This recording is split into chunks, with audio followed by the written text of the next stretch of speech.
चलिए अगला देखते हैं इन्वर्टर। ठीक है, इन्वर्टर का फॉर्मूला देखते हैं। तो इन्वर्टर भी दो टाइप का होता है, जानते हैं, आपके अवधि में भी दिया हुआ है, सिलेबस में भी। वोल्टेज सोर्स इन्वर्टर, जिसको VSI भी शॉर्ट में बोलते हैं, वोल्टेज सोर्स इन्वर्टर, और करेंट सोर्स इन्वर्टर, जिसको CSI बोलते हैं, करेंट सोर्स इन्वर्टर। ठीक है, दो टाइप को आप, वोल्टेज सोर्स इन्वर्टर और करंट सोर्स इन्वर्टर। तो ज़्यादातर सिलेबस में आपको क्या पढ़ना है, voltage source inverter. Current source inverter क्या होता है वो पढ़ना है, उसका डिफिनीशन पढ़ना है, और ये दोनों में अंतर भी पढ़ लीजिएगा, कभी कभी पूछ देता है। ठीक है, वोल्टेज सोर्स इन्वर्टर और करंट सोर्स इन्वर्टर में क्या अंतर है। ठीक है, तो ये पढ़ना है। फिर इसको वोल्टेज सोर्स इन्वर्टर को फिर बांटा गया दो टाइप में, single phase VSI voltage source inverter, 3 phase VSI। फिर सिंगल फेज को भी दो भाग बांटा गया। ठीक है, single phase half bridge, single phase half bridge इन VSI वोल्टेज सोर्स इन्वर्टर, और सिंगल फेज फुल ब्रिज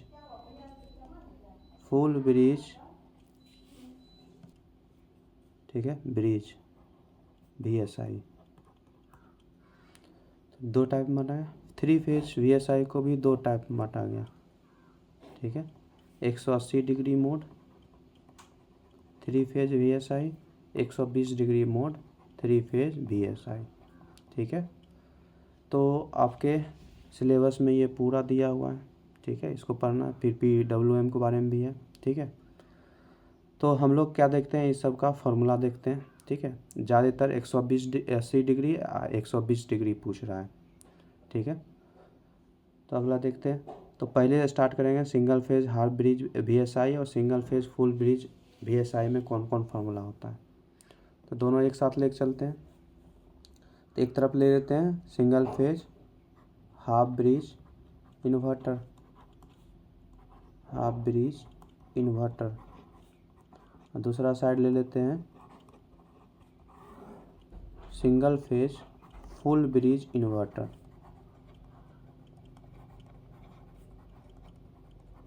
ठीक है, चलिए दोनों को एक साथ करने में, याद करने में ठीक रहता है। तो देखिए सिंगल फेज हाफ ब्रिज कैसा बनता है, अगर आपको याद होगा सर्किट कैसा बनता है, तो ऐसा कुछ बनता है। एक स्विच ले लेते हैं। ठीक है, यहाँ पे लोड रहता है, जनरली रेजिस्टिव लोड रहता है ± V0। ठीक है, फिर यहाँ पे स्विच रहता है, फिर यहाँ और एंटी डायोड रहता है ना, स्विच के पैरेलल में डायोड लगाते हैं, या मॉसफेट में इनबिल्ट रहता है। ठीक है, और नहीं इनबिल्ट रहेगा तो अलग से लगाते हैं डायोड। स्विच 1 हो गया, स्विच 2 हो गया। अब VS को दो भाग बांट देते हैं, हाफ ब्रिज है ना, तो VS/2 VS/2। इसी कारण क्या होता है कि एक बार में एक ही स्विच ऑन करेंगे, तो इसीलिए 50% ऑफ सप्लाई वोल्टेज ही यूटिलाइज हो पाता है, किसमें, सिंगल फेज हाफ ब्रिज में। ठीक है, तो इसमें एक अंतर भी है दोनों में।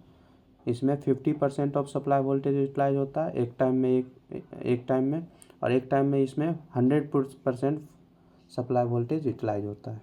ठीक है, और इसका क्या बनता है, इसका क्या सर्किट होता है, कुछ ऐसा देखे होंगे। फुल ब्रिज है ना, तो फुल ब्रिज में हम लोग 4 गो स्विच यूज करते हैं, 4 स्विच यूज कर लिए। ठीक है, इसके बीच में हम लोग लोड लगाते हैं R0, इसके क्रॉस आएगा ± V0। ठीक है, तो ये पूरा VS आ गया। तो अब VS पूरा यूटिलाइज होता है इसमें। तो ये लेते हैं स्विच 1, ये ले लेते हैं स्विच 2, ये ले लेते हैं स्विच 3, ये स्विच 4। अब इसके पैरेलल में क्या रहता है, डायोड लगा रहता है, इसके पैरेलल में डायोड लगा रहता है। अगर मॉसफेट रहते हैं तो इनबिल्ट रहता है, तो उसमें डायोड अलग से नहीं लगाते हैं। वही BJT लेते हैं तो इसमें क्या अलग से लगाना पड़ता है, डायोड लगाना पड़ता है। तो इसका ले लेते हैं नाम D1, इसका D2, इसका D3 और इसका D4। ठीक है, तो इस तरह से सर्किट होता है single phase full bridge inverter. Single phase half bridge inverter इस टाइप का सर्किट होता है। ठीक है, अब इससे हम लोग वी नोट का ग्राफ देखे होंगे, ठीक है, पढ़े होंगे। तो वी नोट का ग्राफ आता है कुछ ऐसा, ठीक है। स्विच 1 ऑन करते हैं तो प्लस माइनस VS/2 आता है, ठीक है। तो ये VS/2 आया। फिर स्विच 2 को ऑन करते हैं तो माइनस में आता है, माइनस VS/2। तो ऐसा कुछ पढ़े होंगे, ठीक है। ये किसका ग्राफ है? V naught. इसमें वी नोट का ग्राफ पढ़े होंगे। इसमें कैसा होता है वी नोट का ग्राफ? तो देखिए स्विच 1 और 4 एट ए टाइम, स्विच 1 और 2 एट ए टाइम ऑन करते हैं तो VS बराबर वी नोट हो जाता है। तो वी नोट बराबर क्या हो जाता है? VS, जब 1 और 2 को ऑन करेंगे। उसके बाद 2, 3 और 4 को ऑन करते हैं तब जो आता है वो आता है माइनस VS। तो ऐसा कुछ ग्राफ आ जाता है, ठीक है। अब क्या होता है, इन्वर्टर क्या होता है, DC को AC में चेंज करता है। लेकिन इसमें AC प्योर AC है नहीं, ये तो स्क्वायर मिल रहा है। तो प्योर AC बनाने का हम लोग कोशिश करते हैं। तो इसमें क्या आता है? हार्मोनिक्स। सिंगल फेज में क्या आता है? हार्मोनिक्स। तो हार्मोनिक्स हटाने के लिए तब आया था PWM कंसेप्ट ना, पल्स विड्थ मॉड्यूलेशन। तो वो सब जो है PWM वो क्या है? यही सब ग्राफ को साइनसॉइडल। तो कुछ ऐसा आना चाहिए था ओरिजिनल में। इसमें बनाएंगे तो कुछ ऐसा आना चाहिए था ओरिजिनल में, लेकिन आ गया क्या? स्क्वायर, ठीक है। तो इसमें हार्मोनिक्स है, तो हार्मोनिक्स इसमें देखते हैं कितना हार्मोनिक्स होता है, ठीक है। तो नेक्स्ट देखेंगे दोनों में, है ना, single phase half bridge, single phase full bridge. तो पहला आता है कि हार्मोनिक्स आउटपुट में कितना था। तो nth हार्मोनिक्स होता है। तो nth हार्मोनिक्स का फॉर्मूला होता है 2VS/n pi sine n omega T, ठीक है। अब फर्स्ट निकालना है, फर्स्ट को फंडामेंटल आउटपुट वोल्टेज बोलते हैं, तो 1 पुट कर देंगे। सेकेंड निकालना है तो 2 पुट कर देंगे। थर्ड निकालना है 3 पुट कर देंगे। तो n बराबर पुट करते जाएंगे, V01 V02 ऐसे हार्मोनिक्स आते जाएगा, ठीक है। उसी तरह से सिंगल फेज फुल ब्रिज में होता है V0n बराबर 4VS/n पाई साइन n ओमेगा टी, ठीक है। इसमें 2VS होता है तो इसमें 2 गुना हो जाता है, इससे फुल ब्रिज है, क्योंकि यहाँ VS/2 यूटिलाइज होता है, यहाँ VS पूरा यूज होता है, ठीक है। तो 2 गुना हो जाता है इसमें। अब इससे हम लोग V0n निकालेंगे, RMS निकालेंगे तो क्या हो जाएगा, ठीक है। RMS निकालेंगे तो ये मैग्नीट्यूड है VM, तो RMS में VM/√2, VM/√2 कीजिएगा तो आ जाता है 0.45/n, n तो रहेगा ही रहेगा। इसमें जब V0n RMS निकालिएगा तो ये भी क्या हो जाएगा 4VS/n पाई बाय √2, ये आ जाता है। इसको दोगुना है तो 0.9/n इंटू VS, इसमें VS भी रहेगा, है ना, VS तो रहेगा ही, ठीक है। उसी तरह से, ठीक है। और जब AC रहता है, AC में आउटपुट आ रहा है, रिपल आ रहा है, मतलब पूरा प्योर AC नहीं मिल रहा है तो हार्मोनिक्स आ रहा है, तो उसको डिनोट करते हैं हम लोग डिस्टॉर्शन फैक्टर से। डिस्टॉर्शन फैक्टर को G से डिनोट करते हैं। तो G बराबर जानते होंगे V01 RMS/V0 RMS, ठीक है।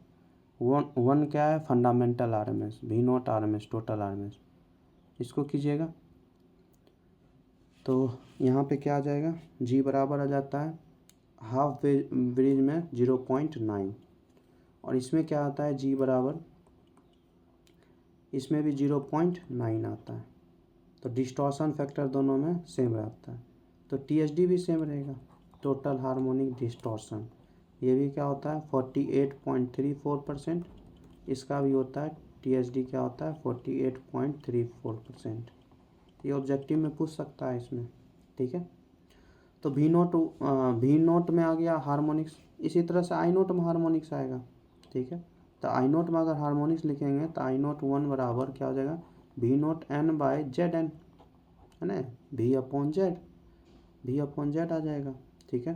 तो यहाँ पे Zn क्या आ जाएगा, उसी तरह से V0n/Zn कर देंगे। तो इसमें भी क्या आ जाएगा I0n V0n/Zn, जेड एन क्या होगा, जेड एन इम्पीडेंस हो गया, तो टोटल इम्पीडेंस लिख देंगे जेड एन। तो इसमें जेड एन क्या हो जाएगा, तो जेड एन मैग्नीट्यूड हो जाएगा रूट अंडर आर का square plus X L N minus X C N का स्क्वायर, ठीक है।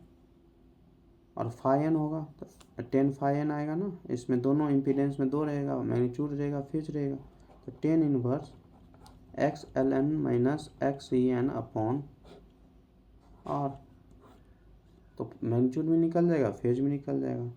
सेम मैग्नीट्यूड फेज इसमें भी होता है, ठीक है। तो सिर्फ अंतर क्या है, भी नोट एन का, है ना। तो भी नोट एन यहाँ पे ये फार्मूला इस्तेमाल करेंगे फुल ब्रिज में, हाफ ब्रिज में ये इस्तेमाल करेंगे। तो यहाँ पे लिख लीजिए सिंगल फेज, ये किसका है, हाफ ब्रिज इन्वर्टर का, हाफ ब्रिज का इन्वर्टर का, और ये क्या है, फुल इन्वर्टर का, फुल ब्रिज इन्वर्टर का,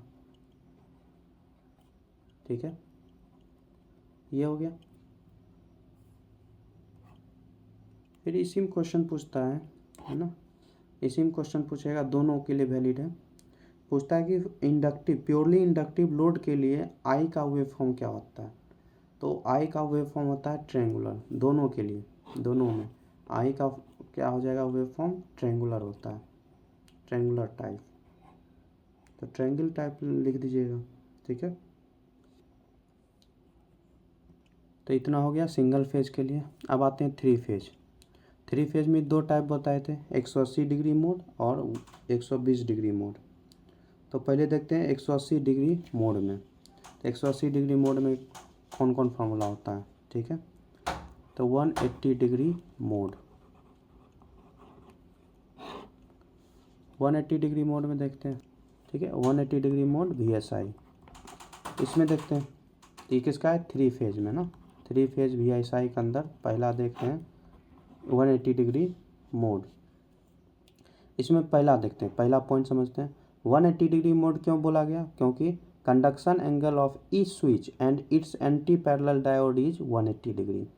तो हर एक स्विच जो ऑन होगा वो कंडक्ट करेगा 180 डिग्री, है ना, 180 डिग्री के लिए ऑन होगा हर एक स्विच, इसलिए 180 डिग्री मोड दिया गया, ठीक है। अब इसमें जो पहला फार्मूला होता है वो होता है VLRMS।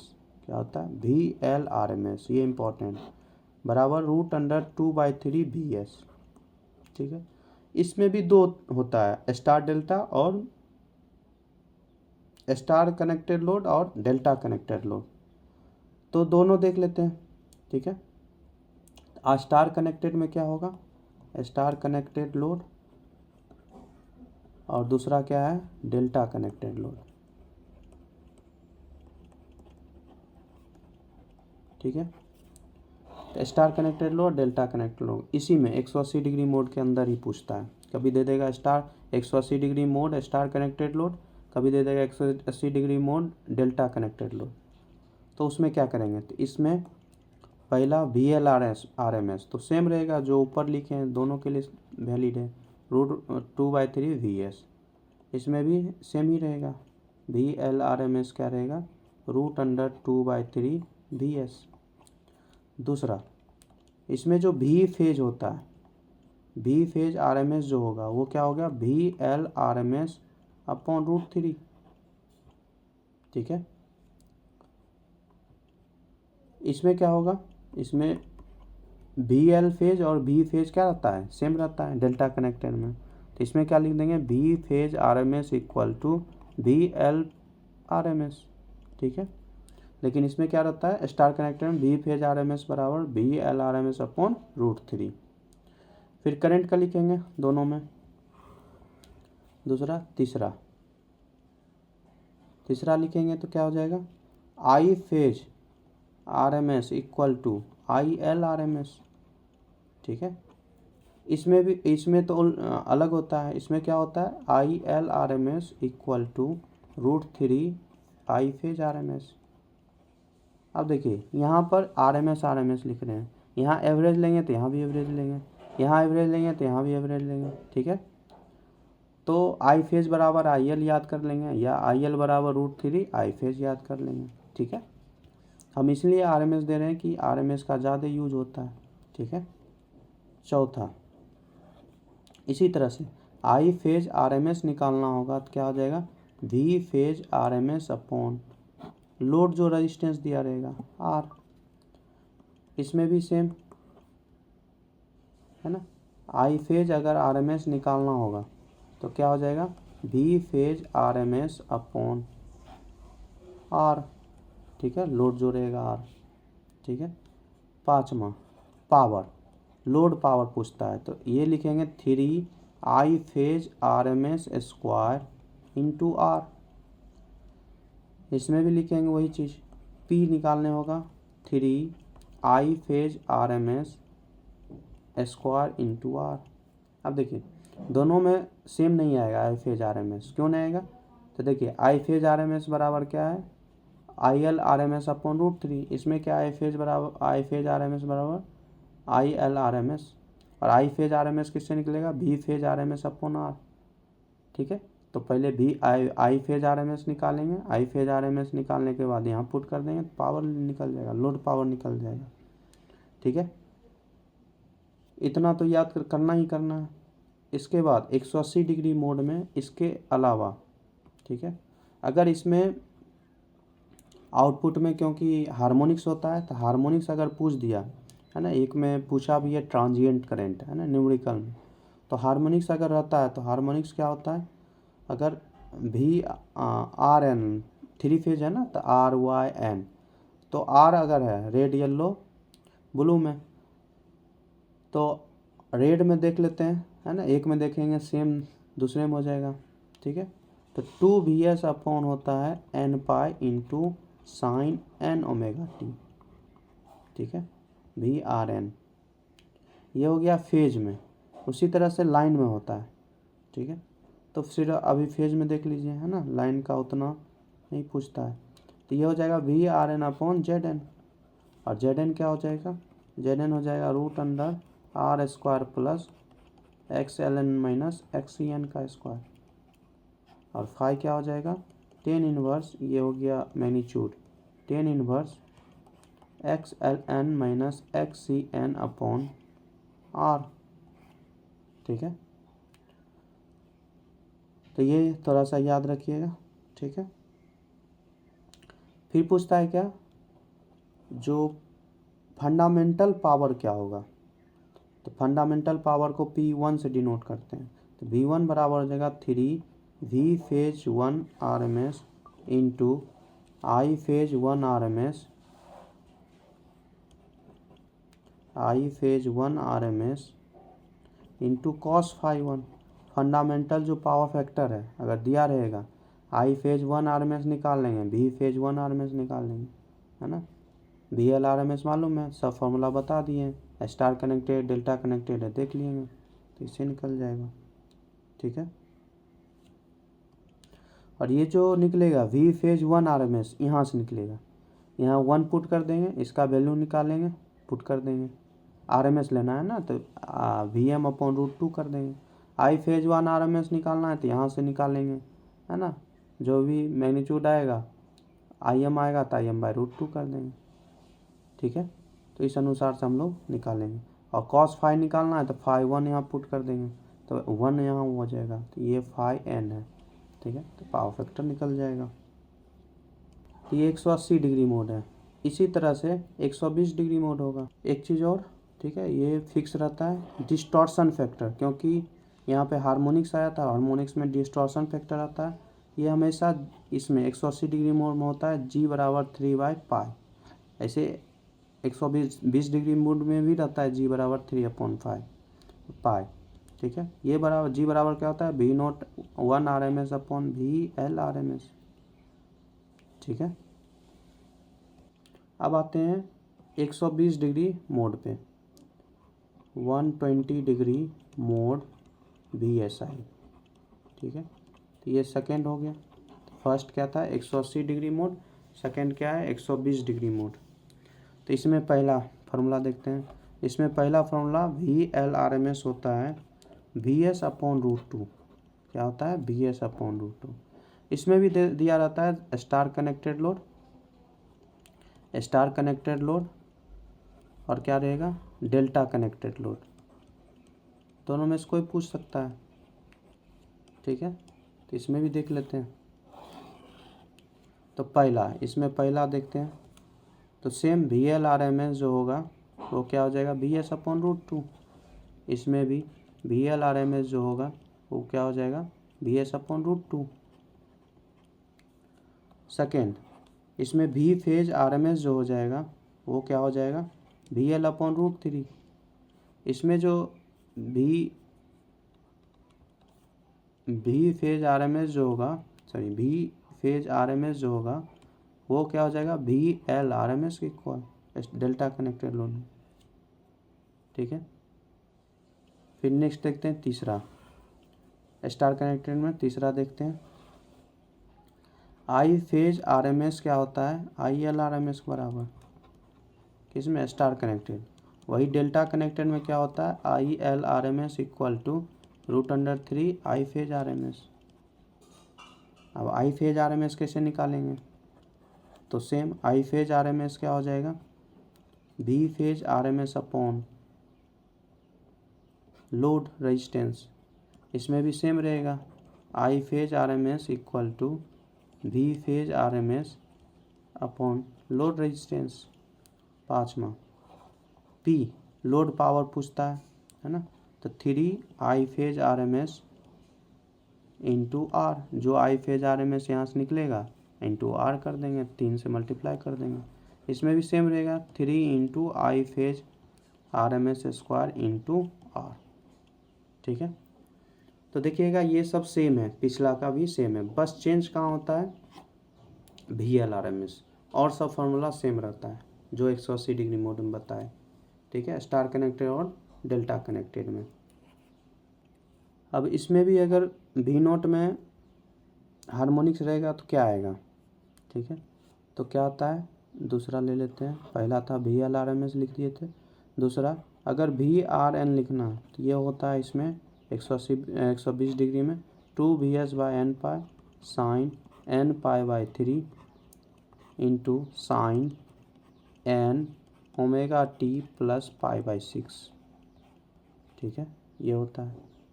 फिर उसी तरह से IRN निकालना होगा, कैसे निकालेंगे VRN/ZN। फिर उसी तरह से ZN बराबर क्या हो जाएगा, मैग्नीट्यूड पर ले लेते हैं, तो √R² plus XLN minus XCN का स्क्वायर। फाई n कैसे निकालेंगे, तो फाई n बराबर हो जाएगा 10 inverse XLN minus XCN upon R, जो भी लोड रेजिस्टेंस रहेगा। ठीक है, और इसमें भी क्या होता है G बराबर क्या होता है हमेशा 3/π होता है डिस्टॉर्शन फैक्टर। ठीक है, इसके अनुसार से TSD जो आ जाता है वो देखिएगा 31% आ जाता है। तो उसमें भी 180 डिग्री मोड में भी TSD 31%, इसमें भी TSD कितना आ जाएगा 31%। तो इतना सारा फार्मूला है। चलिए ठीक है, इसका यूज करके देखते हैं प्रीवियस ईयर क्वेश्चन एक। ठीक है, ये देखिए प्रीवियस ईयर 2022 में पूछा गया है 120 डिग्री मोड का, तो 180 डिग्री मोड भी पूछा गया है, 120 डिग्री मोड भी पूछा गया है। बस कुछ नहीं है, फार्मूला याद है तो बनते जाएगा। देखिए कैसे इसको बनाएंगे। ठीक है, क्या पूछा है क्वेश्चन पढ़िएगा। A 3 phase bridge inverter delivers power to a resistive load from a 450 volt DC source. तो जो दे दिया है उसको लिख लेंगे। तो क्या दिया है मेरे पास, सॉल्यूशन करेंगे तो गिवन में क्या क्या है उसको लिख देते हैं। गिवन ऐसे ही सॉल्यूशन लिखते हैं। गिवन में VS बराबर कितना दे दिया 450 वोल्ट, सप्लाई वोल्टेज दे दिया, सोर्स दे दिया, वोल्टेज सोर्स दे दिया 450 वोल्ट, रेजिस्टिव लोड है for a star connected load. अब क्या दे दिया स्टार कनेक्टेड लोड है ना, तो इसको भी लिख देंगे star connected load. Star connected load में 10 लोड कितना दे दिया 10 ओम पर फेज, मतलब R फेज दे दिया, R पर फेज दे दिया हमको। ठीक है, कितना दे दिया 10 ohm. Determine the following for 120 degree mode, तो बोल दिया 120 डिग्री मोड ऑफ ऑपरेशन में RMS value of output phase निकालिए, लाइन वोल्टेज निकालिए। तो 120 डिग्री मोड का देखेंगे क्या है। 120 डिग्री मोड में VL/RMS क्या होता है, VS/√2। अब स्टार कनेक्टेड दिया तो स्टार कनेक्टेड वाला यूज करेंगे। तो VL/RMS बराबर VS/√2, तो पहला यही इस्तेमाल कर देंगे। ठीक है, तो पहला VL/RMS, तो VL/RMS लिख देंगे हम लोग, क्या हो जाएगा VS/√2। तो VS कितना दिया हुआ था 450/√2, इतना वोल्ट आ जाएगा आंसर। तो इसको करके देखिएगा, तो ये आ जाएगा इसका आंसर 318.198 इतना वोल्ट आ जाएगा VL/RMS आ गया। ठीक है, अब निकालना है V फेज RMS, है ना, आउटपुट में।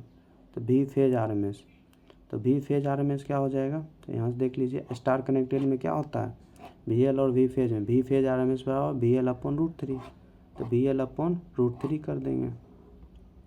तो V फेज RMS बराबर हो जाएगा VL/√3, VL/RMS/√3। तो VL/RMS कितना आ गया था, देख लीजिए यहाँ से 318.198, 318.198 ना, 198/√3। एक बार देख लेते हैं, 318.198। जब इसको कीजिएगा तो ये कितना आ जाएगा, देखिएगा करके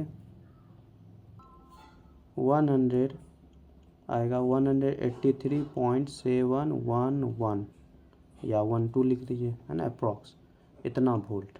ठीक है, तो पहला क्वेश्चन सॉल्व हो गया। अब दूसरा में क्या बोल रहा है, RMS value of load current, load current पूछ रहा है। तो क्या जानते हैं, I फेज RMS बराबर दूसरा, है ना, इसी का दूसरा नंबर, I फेज RMS बराबर V फेज RMS/R। ठीक है, V फेज RMS कितना आ गया 183.712/R कितना है, R कितना दिया है 10 ओम, तो 10 डिवाइड कर देंगे, तो क्या आ जाएगा 18.3712 ओम, सॉरी एम्पियर, इतना I फेज RMS।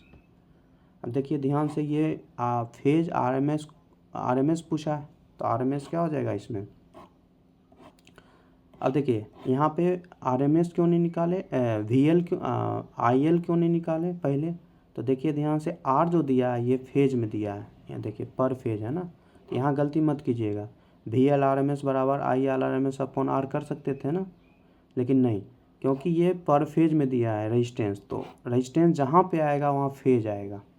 ठीक है, तो यहाँ कन्फ्यूजन होता है L कब ले फेज कब ले, तो यहीं से दूर होता है। R जहाँ आएगा, Z जहाँ आएगा, फेज आएगा।